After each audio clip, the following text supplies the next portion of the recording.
ಇಷ್ಟಪಡ್ತೀರಾ? Sir ಯಜಮಾನ್ picture sir ಅವ್ರು ಸುಮಾರು ಪಿಕ್ಚರ್ ಯಜಮಾನ ಸುಮಾರು ಪಿಕ್ಚರ್ ರೀ ಅವ್ರಂಥ ಪಿಕ್ಚರ್ ಯಾವುದೂ ಆಗಿಲ್ಲ ರೀ. ಅವರು ಅನಿವಾರ್ಯ ಕಾರಣದಿಂದ ಏನೋ ಆಗೈತೆ ಅದು. ಅವರಾಗಿರ್ಬೋದು, ಪುನೀತ್ ರಾಜ್ಕುಮಾರ್ ಆಗಿರ್ಬೋದು. ಪಿಕ್ಚರ್ ಮಾತ್ರ ಫುಲ್ ಹೈ ವೋಲ್ಟೇಜ್ ರೀ. ವಿಜಯಪುರದಲ್ಲಿ ಪಿಕ್ಚರ್ ಬಂದು ತಗೋರಿ ಯಜಮಾನ್ ರೀ ಸುಮಾರು 200 ದಿನ ಪಿಕ್ಚರ್ ಹೊಂಟಿದೆ ಸರ್. ನೀವು ಎಲ್ಲಿಂದ ಬಂದಿರೋದು? ನಾ ಸರ್ ವಿಜಯಪುರ ಗೋಲ್ ಗುಂಬಜ್ ವಿಜಯಪುರ. ಏನಕ್ಕೆ ಬಂದಿರೋದು? ನಾನು ಸರ್ ಇಲ್ಲಿ ನಾ ಫೋಟೋಗ್ರಾಫರ್ ಸರ್ ಇಲ್ಲಿ. ಫೋಟೋಗ್ರಾಫರ್. ಹಾಂ, ನಾನು ಕ್ಯಾಮ್ರಾ ತೊಗೊಂಡು ಬಂದಿದ್ದೆ. ನಾನು ಇದು ಮುಂಜಾನೆ ಫೋಟೋ ತೊಗೊಂಡು ಹೋಗಿದ್ದೆ ನಾನು. ಈಗಾಗಲೇ ನಲ್ಲಿ ವಿಜಯಪುರದಲ್ಲಿ ವಿಜಯವಾಣಿಗೆ ನಾನು ಪ್ರಶ್ನೆ ಹಾಕಿನಿ ಸರ್. ಈಗಾಗಲೇ ಅದು ಹಾಕಿದ್ದೀರಿ. ನೀವು ಫೋಟೋಗ್ರಾಫರು. ವಿಷ್ಣು ಸರ್ ಅಭಿಮಾನಿ ಯಾವಾಗಿಂದ ಆದ್ರಿ? ಸರ್ ಸುಮಾರು ಬಾವುಟ್ ಸರ್. ಸುಮಾರು ನನ್ನ 40 ವರ್ಷದ ಪಿಕ್ಚರ್ ಸರ್. 40 ವರ್ಷದಿಂದ.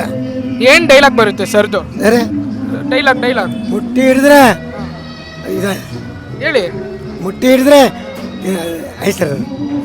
ಹೇಳಿ 5 ಮುಟ್ಟಿ ಹಿಡಿದ್ರೆ ಏನು ಭಾಳ ಸರ್. ಯಾಕಂದ್ರೆ ಭಾಳ ಅಭಿಮಾನ ಸರ್. ಭಾಳ ಅಂದ್ರೆ ಭಾಳ ಅವರು ಆ್ಯಕ್ಚುಲಿ ಅವ್ರಿಗೆ ಅದು ಈ ಪರಿಸ್ಥಿತಿ ಅವರಿಗೆ ಬರಬರಾಗಿತ್ತು. ಏನು ಅನ್ವಯ ಕಾರಣ ಇದರಿಂದ ಆ ದೇವರಿಗೆ ಅವರಿಗೆ 5,000 ಕೋಟಿ ಕಾಪಾಡಲಿ ಅಂತೇಳಿ ಸಿದ್ಧಿವಿನಾಯಕ ಮತ್ತು ಇಡೀ ಅಯ್ಯಪ್ಪ ಸ್ವಾಮಿ ಅವರಿಗೆ ಪುನೀತ್ ರಾಜ್ಕುಮಾರ್ಗೆ ಎಲ್ಲ ಚಲೋ ಹೇಳ್ತೀನಿ. ಸ್ವಾಮಿಯೇ ಶರಣಪ್ಪ. ನಾವು ಅಯ್ಯಪ್ಪ ಸ್ವಾಮಿ ಭಕ್ತರಿ. ಅಯ್ಯಪ್ಪ ಸ್ವಾಮಿ ಭಕ್ತ ರೀ.